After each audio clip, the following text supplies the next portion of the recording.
Oke, kembali lagi di Sobilisme Podcast. Kali ini kita ada di luar studio, ada di salah satu kafe di Kabupaten Majene yang menyuguhkan pemandangan yang bagus. Kalau teman-teman lihat di sana sebenarnya ada pantai ya, tapi kita menghadap ke sisi yang lain. Dan pada kesempatan kali ini kita akan membahas satu topik yang menarik, yang saya kira hampir mungkin semua pemuda atau mahasiswa menginginkannya gitu. Kita akan membahas tentang beasiswa.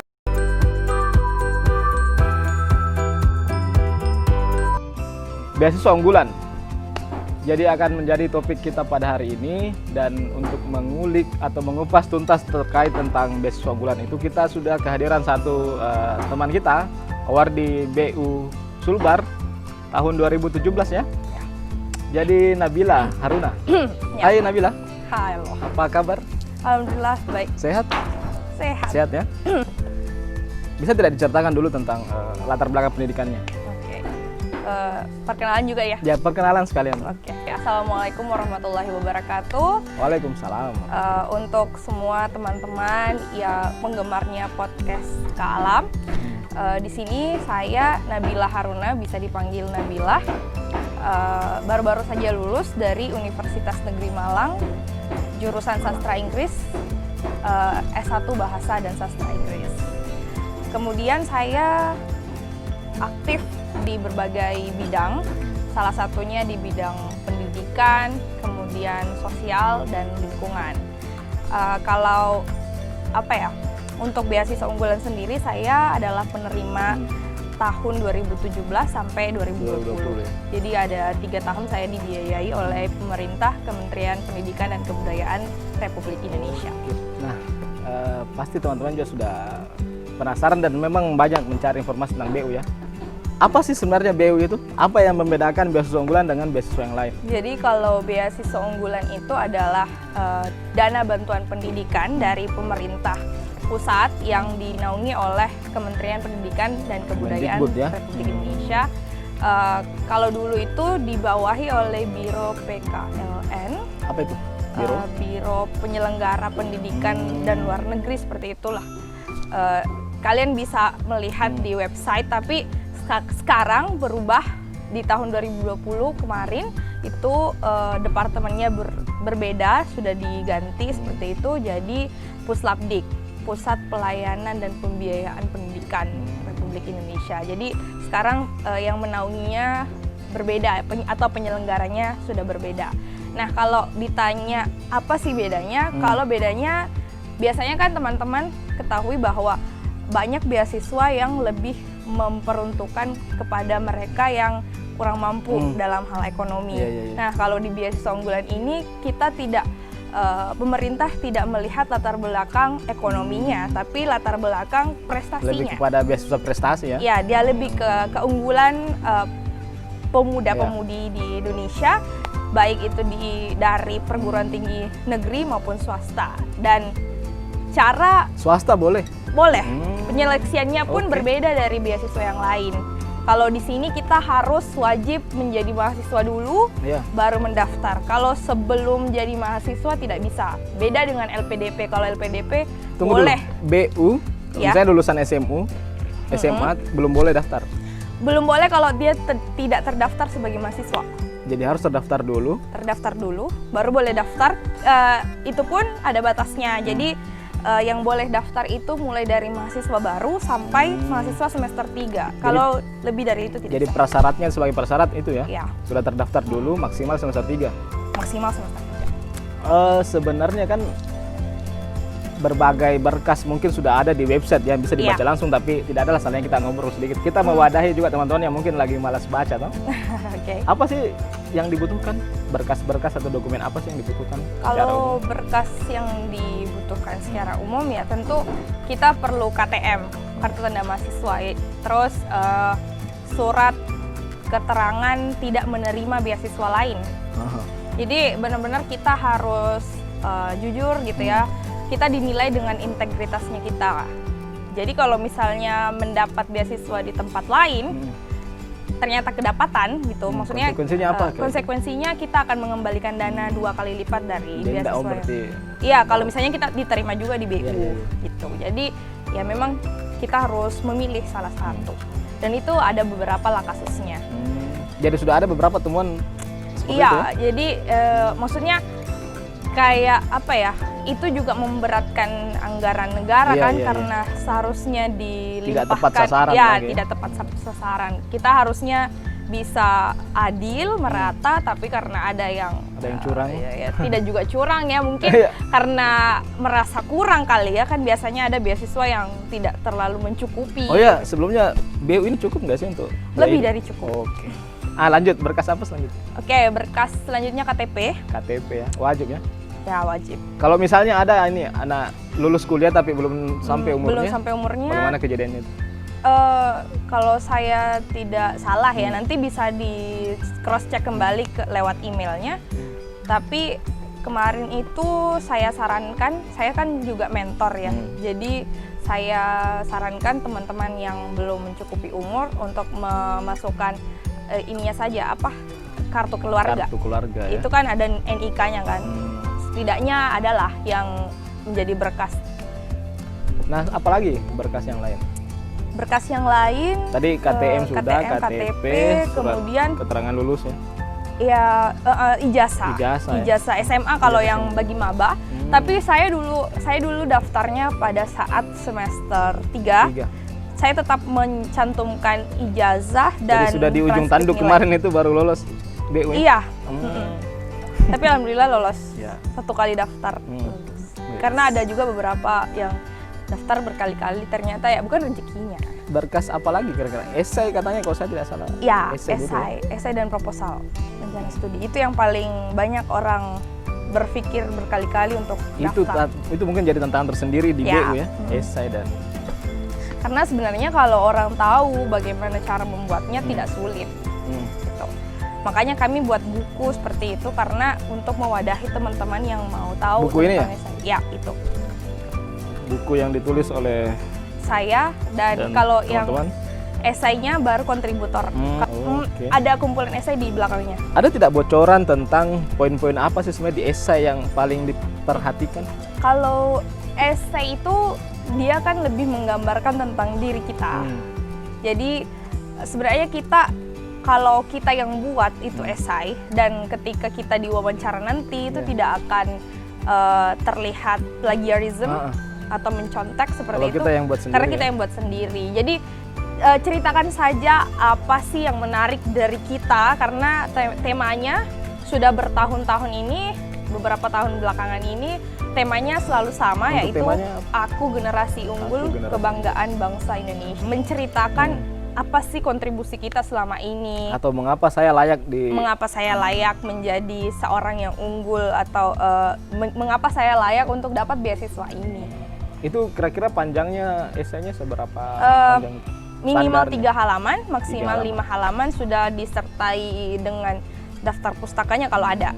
Jadi biasanya teman-teman Jadi ada perlu yang diperkuat dengan referensi memasukkan juga ya? referensi. Tapi kalau saya tidak, jadi boleh ada, boleh tidak.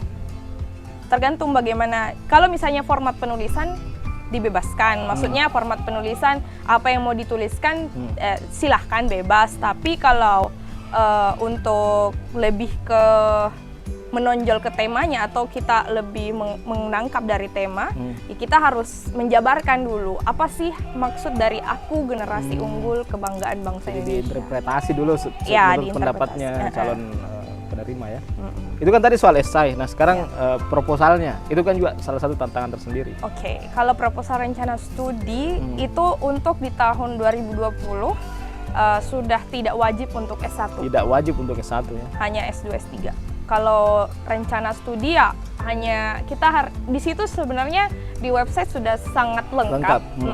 Tapi kalau dari saya biasalah seperti proposal biasanya kalau teman-teman yang sudah sering ikut organisasi ya makanya pentingnya ikut berorganisasi itu karena kita punya pengalaman buat proposal yang ada pendahuluannya ya, latar belakang, kemudian apa saja skripsi bukan, kalau dulu saya masih ada proposal jadi ada skripsinya apa, kalau misalnya sekarang S2 tesisnya apa, S3 disertasinya apa, dan mata kuliahnya apa saja yang akan diambil.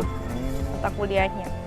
Kemudian rincian dana anggaran yang akan dikelola atau akan dipakai Yang akan dipakai selama studi. kuliah ya. Jadi dibuat memang rencananya itu di Iya. dalam proposal nanti. Kalau saya kebetulan apa ya, yang saya cantumkan dengan apa yang saya dapat justru 2 kali lipat dari apa yang saya cantumkan. Atau mungkin waktu buat proposal terlalu diminimalkan harganya ya. Iya, mungkin seperti itu, tapi sebenarnya sudah saya tambah-tambah dan pada saat saya terima saya juga kaget-kaget. Nah, ini kan beasiswa prestasi ya. Standar prestasi yang diinginkan sama BU itu apa sih? Misalnya saya juara ASAN tingkat kecamatan bisa tidak? Kalau ada sertifikatnya, Atau level prestasi sebenarnya seperti begini, apa? kalau secara formalnya ya, kita membutuhkannya itu teman-teman yang atau pemuda-pemudi atau masyarakat Indonesia. Saya sambil minum ya. Ya, yang yang punya prestasi di sekolah peringkat 1 Peringkat sampai sekolah 3 ya, peringkat sampai itu terhitung 15 satu kalau tidak prestasi salah. itu ya. Iya, itu kalau ada diusahakan ada sertifikatnya, ada tandanya lah, ada surat pernyataannya dari Kepsek dan lain-lain. Kemudian sertifikat sangat diperlukan, yang dinilai itu yang kejuaraan sebenarnya. Kejuaraan Tapi olahraga bisa? bisa juara Maupun 1, juara 2. Olimpiade mata pelajaran gitu ya. Boleh. Tapi ada juga teman-teman yang tidak punya sertifikat prestasi, cuman aktif di kegiatan seminar, workshop, dan itu kan punya sertifikat biasanya. Bisa digunakan yang Bisa. seperti itu. Bisa. Tapi kemarin itu Bapak penyelenggaranya mengatakan atau menegaskan bahwa kita itu mencari yang benar-benar unggul. Jadi kalau misalnya hanya sertifikat peserta itu kurang Kayak, menjual gitu. Jadi semua juga orang bisa ya kayak. jadi lebih. Tapi itu tidak menutup kemungkinan kita lolos ya. Jadi tetap cantumkan saja kalau memang rezeki lolos, tapi kalau tidak ya mau di apa gitu. Boleh tidak di-share sedikit pengalamannya Nabila dulu, prestasi apa sih yang diusulkan ke BU itu? Oke, karena pada saat itu sertifikatnya tidak dibatasi, jadi tidak ada pembatasan 3 tahun terakhir.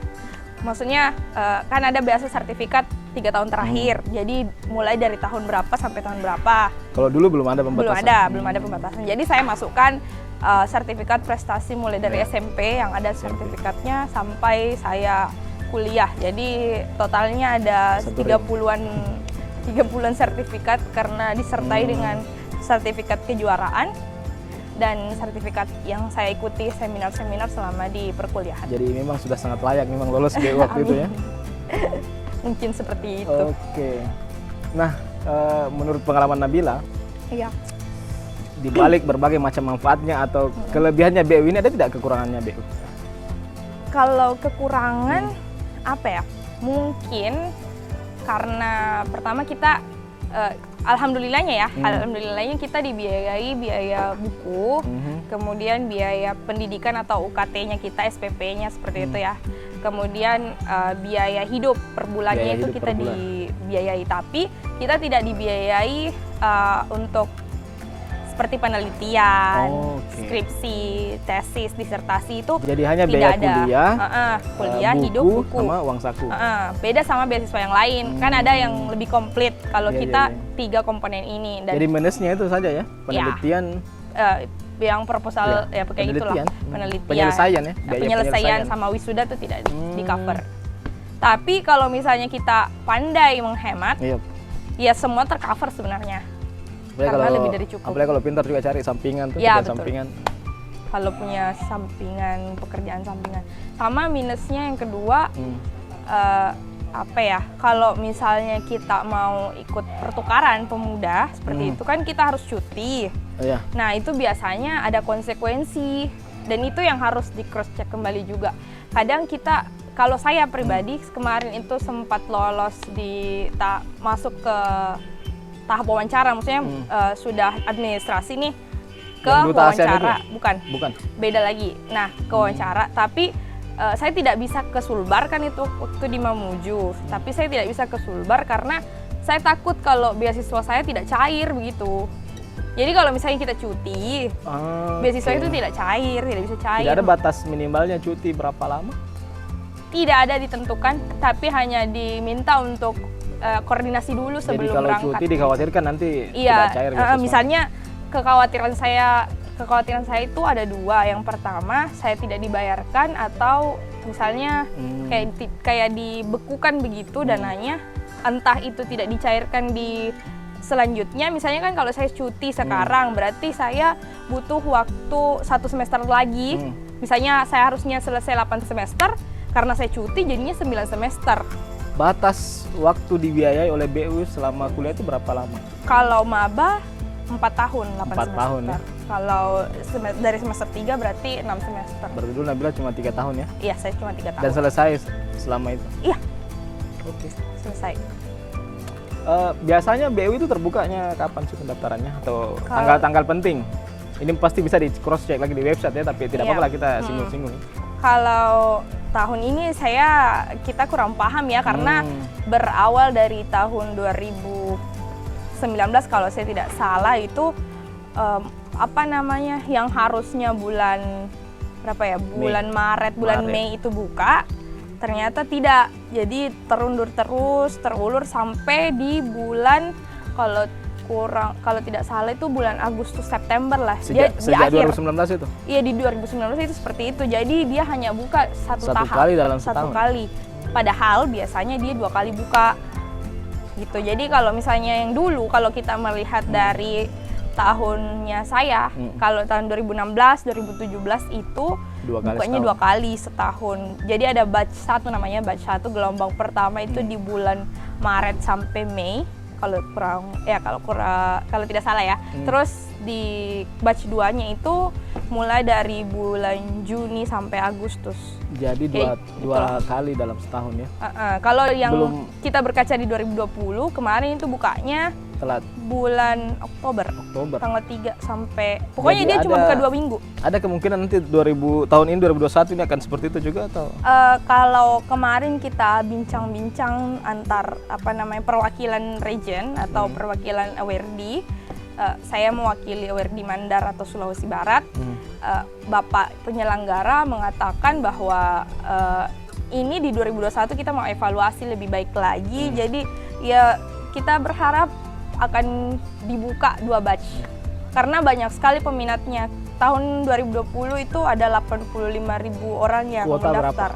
Kuotanya hanya yang diterima kalau saya tidak salah ya, itu 600-an orang. 80 ribuan. 85.000 yang daftar saja akun ya, 600-an. 85.000 daftar akun, 15.000 yang submit, kayak gitu. Jadi tersaring lagi karena meskipun kita daftar akunnya tapi kita tidak submit ya. Cuma tidak, buat akun dan tidak input berkas begitu Iya. ya?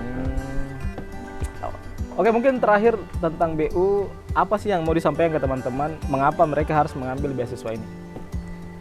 Oke, kalau mengapa harus mengambil beasiswa ini? Jadi beasiswa ini itu adalah sebagai wadah kita untuk berprestasi juga dan sangat layak untuk diperjuangkan. Kenapa layak? Karena berkaca dari berapa orang yang daftar, ternyata yang diterima hanya 600-an, hanya segelintir orang. Berarti itu pertanda bahwa hanya orang-orang terpilih, hanya orang-orang yang betul-betul unggul dalam bidangnya yang akan diterima. Seperti itu. Nah, kemudian beasiswa unggulan ini adalah sebagai salah satu cara kita kuliah gratis, kuliah 0 rupiah tanpa dibiayai orang tua. Kita nggak perlu khawatir lagi besok bayar UKT dibayarkan sama siapa, orang tua bagaimana, karena kita sudah dapat langsung dicairkan. Kalau saya dulu di rekening saya gitu, kalau tahun 2020 ini kayaknya mekanismenya berbeda dan itu sudah langsung ke kampus kalau tidak salah. Tapi kalau uang biaya hidup kita sudah masuk ke rekening kita sendiri.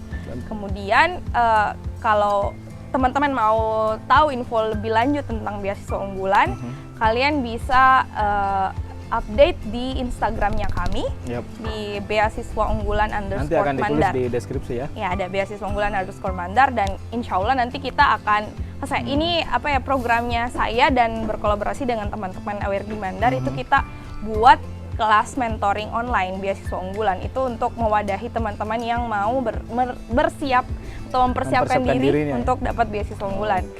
Sekedar informasi ya, disclaimer, ada sekitar 100-an lebih teman-teman yang daftar kemarin di kelas mentoring kami, dan yang diterima beasiswa unggulan itu 50 orang. Mantap ya. 50% lebihnya lolos ya. Artinya sangat besar peluang ketika kita dimentori langsung sama Kak Nabila dan teman-teman. Ya, sama teman-teman. Karena apa ya, banyak juga teman-teman yang chat saya, DM kami mengatakan bahwa kayaknya saya tidak lolos karena kurang bersiap dibanding teman yang lain yang punya kesempatan untuk ikut kelas seperti itu. Oke, Nabila ya. Terima kasih sudah share ilmunya. Teman-teman calon pendaftar BU beasiswa unggulan, silakan mempersiapkan diri mulai hari ini karena banyak berkas dan tentu butuh usaha keras untuk mendapatkan hasil yang maksimal. Betul. Sekian dulu podcast kita hari ini. Terima kasih sekali lagi buat Nabila karena sudah hadir. Ya. Sampai ketemu di podcast selanjutnya. Dadah.